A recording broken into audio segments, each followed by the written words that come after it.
కలిసింటే బాగుండేదమ్మా విడిపోతామనుకోలేదమ్మా ఆనందంగా ప్రేమించానమ్మా నేను దూరంగా వెళ్ళిపోయాను. నాకు మేతి ఓకే నెక్స్ట్ ఒక 30 చపాతీ సరిపోతాయి. అరే పాప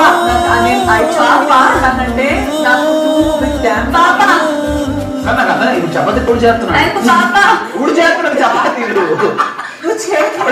చెప్పండి చపాతీ. హలో పాప పాప చపాతీ చపాతీ చపాతీ కావాలి పాప పాప మాకు లంచ్ కావాలి. లంచ్ లో చపాతీ కావాలి.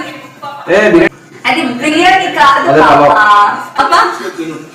హలో పాపా హలో పాపా పాపా చపాతీ చపాతీ చపాతీ కావాలి పాపా పాపా కోపం వస్తుందా నీకు? నువ్వు నాకు పాపానే రే బాబు అనండి పలుకుతాను. పాప అంటే జనరల్ ఎవరు చెప్పారు? ఇప్పటికే కాళ్ళు చేతులు నొప్పి నువ్వు అక్కడ గుద్దుకుంటే తలనొప్పి కూడా వస్తుంది రే పైకి. పాప చెప్తే ఏం జంతులు మారదు. ప్రేమగా పాప అంటారు. ప్రేమగా పాప అంటారా? తెలుగులో పాప అంటే అమ్మాయి అండి బాబు, మీరేంటి? నా పాప